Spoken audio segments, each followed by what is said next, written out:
This is Motorsport Radio. Hello and welcome to Motorsport Radio. I'm Lester. Joining me right now to preview this weekend's first round in the 2017 Cool FAB-Racing British Mini Bikes Championship. Please welcome the Managing Director of Cool Motor Racing. It is Crispin Vitoria. Hi, Crispin. Hi, Lester. How are you doing? Good to speak to you again. It must mean the season's about to start. Yes, it seems like a long winter, really. And I know a lot of parents and a lot of the riders as well have been sort of chomping at the bit, testing in Spain, amongst other places, ready to get back on track. But it's finally here. We're doing it this weekend, and we are at Llandau in South Wales. That's right, yes. A bit cruel, really, to send them to Spain to practice in the sun and then the first round be at South Wales. But we'll keep your fingers crossed the weather's going to be good and dry, obviously.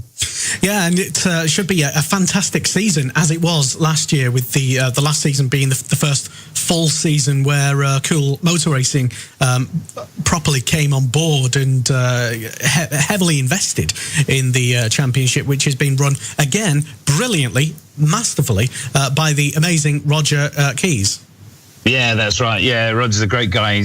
He's been doing a great job for years and years. We've come in to put a bit of icing on the cake, and we had a fantastic season last year. We went from about 40 riders to about 150 by the end of the season. Finished our rounds at Manor Park, which is just incredible for the riders to race there. And just some very close finish. A lot of races coming down to the final race of the season and decide who won the championship. So an amazing season last year, and we're just going to build from there. Not only with numbers, but with lots of other things. Growing our association with British Superbikes, which we're very excited about. We've got a new BSB team coming on board, just with a couple of riders, FS3. So we really welcome them into the fold, and lots of other really exciting things happening as well. And just to sort of reiterate, really, isn't it? It's about showing motorsport, especially the bike sports, that there can be a ladder, because in the car motorsports, of course, there has been a ladder for many generations, and it just seemed unfathomable that there hasn't been, until you guys came along, anything like that sort of structured environment. But now there is. Yeah, that's right. I mean, most sports of a big scale, like British Superbike, have a good grassroots structure, but it obviously takes someone to actually put that structure in place, and it takes companies to back it and individuals to back it. It takes, people at the top of the sport to put their weight behind it, which is what has absolutely happened. I think that's why we were so successful last year, is because everybody knew this needed to happen, and every time I've gone knocking on the door saying, "Can you help us with this? Can you do that for us? Do you want to come on board?" Everybody said yes and jumped on board fully. So it's been amazing. We're very lucky to have that kind of support in the sport. But as I say, it needed to happen. One of the things, though, we're very passionate about is we're not coming in here to sort of, hike the prices up. We want to keep the price low for people to race, and we want to get more young people racing. So, we did a fantastic job last year by getting our numbers up from about 40 riders to 150, which is fantastic to see that sort of growth. I think we're going to see even further growth this year, because we're one of the only championships now racing with the young riders. There's another one up in Scotland that I hear is very good as well. And so it's about getting more people actually involved in the sport at every level. Yeah, and it's something that has been very successful under the stewardship of Roger and Valerie for many years, and that will continue to be the same this year as well. One of the big questions that I'm sure you must get asked all the time, I know certainly Roger always gets mithered about, is tracks and venues and such. Yeah. Up until recently, there was a couple of question marks on the calendar about where the championship was going to, but there's some very good and very surprising additions to the championship this season. Yeah, that's right. We've got 3 new tracks this season. One is Tattershall in Lincolnshire, which is great for me because we're based in Lincolnshire, so a track we don't have to travel very far to. But it's actually a really good track, a massive paddock, which is actually really important to us because the rounds that we did last year, like Lyd, which is a track that everyone loves racing on, but the paddock just isn't big enough for us now. So we've had to move away from there. So we're at Tattershall midway through the year. We're also going to GYG, Glen Gorse, up in North Wales, which is a spectacular track on the side of a hillside. Really beautiful, great facilities. And so, you know, I think everyone's going to love racing there for the first time. It's a track that the bikes haven't managed to get to before. So, you know, it's great that they've welcomed us on board. They've seen what we're doing and they want to be a part of what we're doing. So, you know, thanks very much to the guys at GYG. And then finally, our last round, we're putting the final details in place, but we can announce it now. So we're going to be racing in Donington. Very kindly, the guys who run Thundersport have allowed us to race at the same time. We're going to be racing the Melbourne Loop and putting a few extra chicanes and things in while Thundersport's racing, which for a lot of our young riders will be their next step after us. So it's great that they can be involved and integrated with that paddock and meet some of the characters and see what that's all about. And also just another incredible experience for these guys to actually go and race on one of the big tracks, you know, the big famous tracks in the country. So yeah, all very exciting, and we're really pleased to announce those 3 new venues. Yeah, it sounds absolutely amazing to be racing on the Melbourne Loop at Donington. It was a bit of a challenge at the end of last season for those who were there and remember it to be racing on the upper part of the Mallory Park loop, because effectively you had to sort of create 2 separate racetracks, an entire racetrack, because that didn't have a start-finish line itself, just on the upper loop. But again. Rob and Roger and Valerie did an amazing job in creating a racetrack within Mallory Park itself.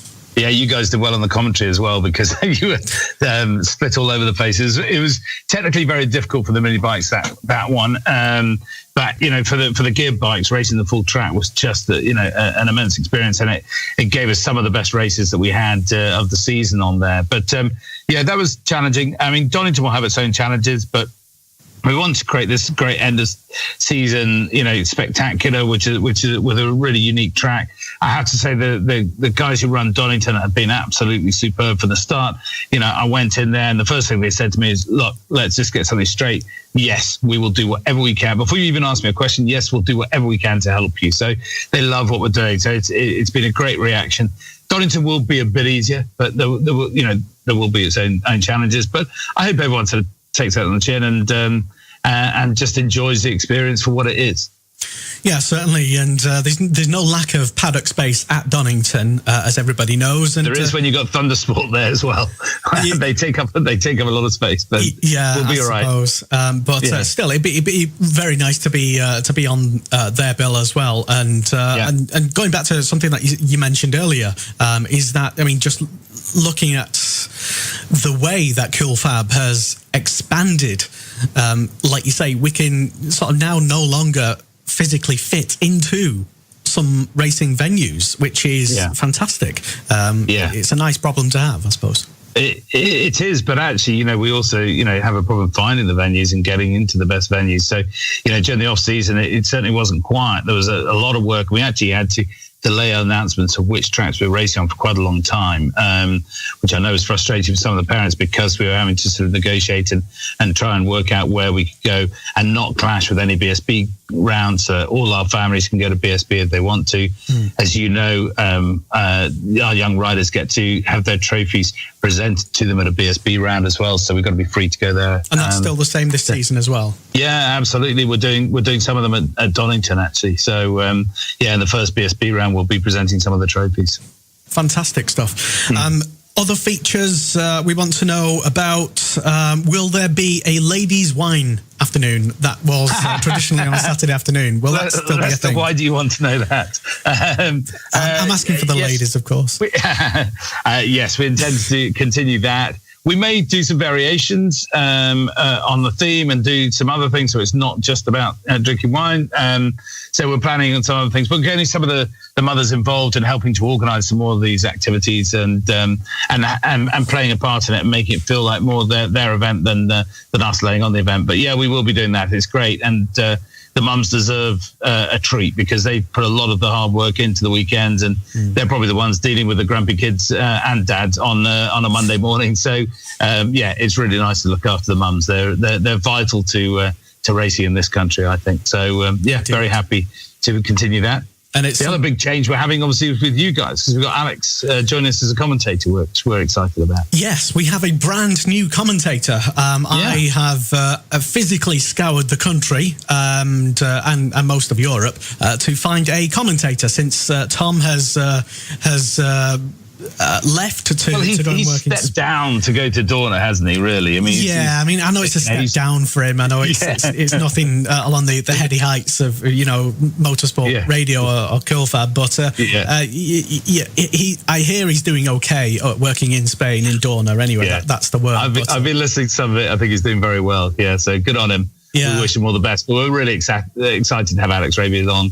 I've listened to some of his commentary, and he sounds absolutely superb. He's obviously got a passion for what we're doing, and he's clearly got a passion for British motorsport as well. So, which is vital. He wants to see those British champions coming through. So he's going to be helping us promote the young riders as much as we can, getting as many of them in the commentary box as we can, and he'll continue the good work that you and Tom did last year. So I see no change there. So it's great. It's great to have him on board. Well done, Lester, for finding him. Well, thank you, I suppose. Yeah, it's no problem. Yeah. For those who don't know, Alex, I suppose you'll get to meet him this weekend up and down the paddock, and do pop in as well into the commentary box, and you'll hear him as well. And as I say, we want to continue the tradition of any riders who just had a good race, or they want to come and have a chat to the commentator in between races. I know it sometimes gets a little busy, and you might have to wait a little bit until we get a bit of spare time. But you're more than welcome to come into the live commentary box, where we will hopefully, signal permitting, at each round, because I know some of the middle of nowhere tracks get a bit dodgy with the signal, but hopefully we will also be streaming live visual radio as well on the Cool FAB-Racing Facebook page this year, and hopefully we can do that this weekend. So there's loads more ways that you can listen and even watch Cool FAB-Racing than ever before. And there's been a bit of a change as well in the TV, in what goes on with the TV, because we're no longer going to be on Motors TV, are we? That's right. We're going out on Motorcycle News via their website, so it'll be a YouTube posted onto their website. So we'll be able to show a lot more racing, a lot more of the different classes, which is fantastic. And also it'll be going out to a very bike-friendly audience, a massive bike-friendly audience. So great for our sponsors, but also great for our racers to build their profile. So I think it's really exciting. I think the future of sport TV is digital.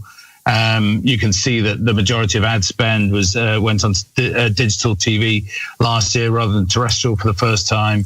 I think what we can do with that audience and how we can interact with the audience online is a lot more exciting. I think it's going to be a great move. Alan Tadiai, who runs TDI Media, who does a lot of filming for us, he's invested quite heavily in technology to do a much faster turnaround of our rounds as well. So we'll be doing a live edit. It won't be shown live this year, but we're editing it live. So then rather than a 2 or 3 week delay, hopefully it's going to be a 2 or 3 day delay before the actual footage goes out. So I think that provides a much better quality for our riders and their parents and families to be able to watch a round much quicker, and also makes us able to do far more interactive stuff as well, because it's happening so quickly. So it should be really good. Yeah, that's possibly one of the maybe the best things about the changes. Although a lot of people liked the aspect of being on Motors TV, it was never perfect. It was never in HD, as was other championships, not just Cool Fab,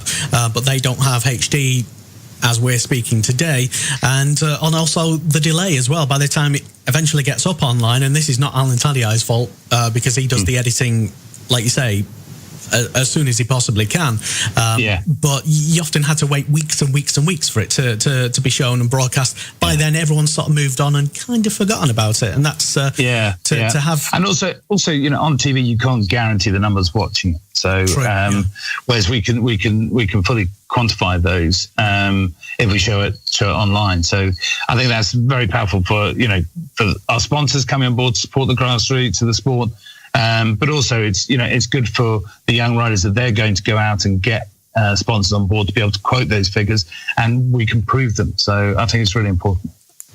So, Crispin, what would you say to perhaps other riders who are considering which championships to do? Maybe they've got a few different options at the moment and they're looking at things which might benefit their career. What would you, make a plea to the riders that are not yet involved in Cool Fab, if you will?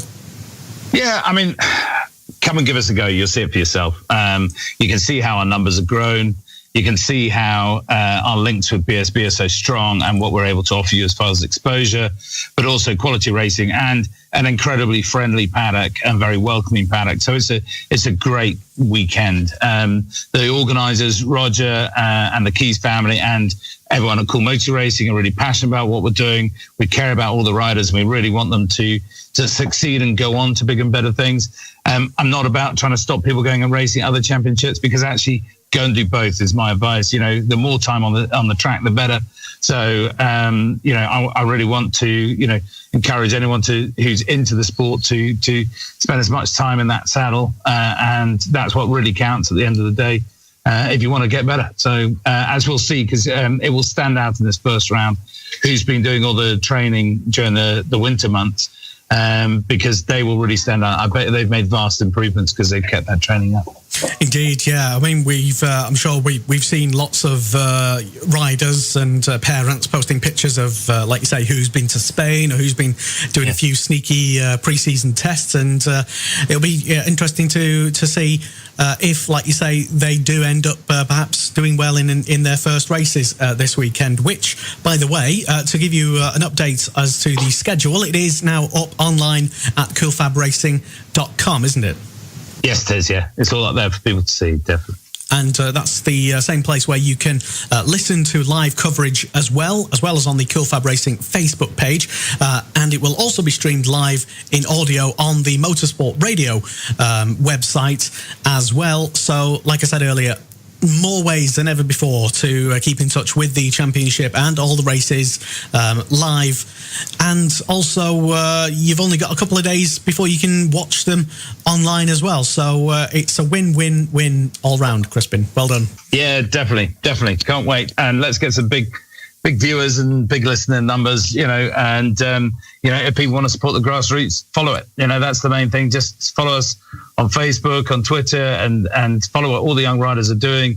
And that's one way that everybody in this country can help support the grassroots of motorcycle racing.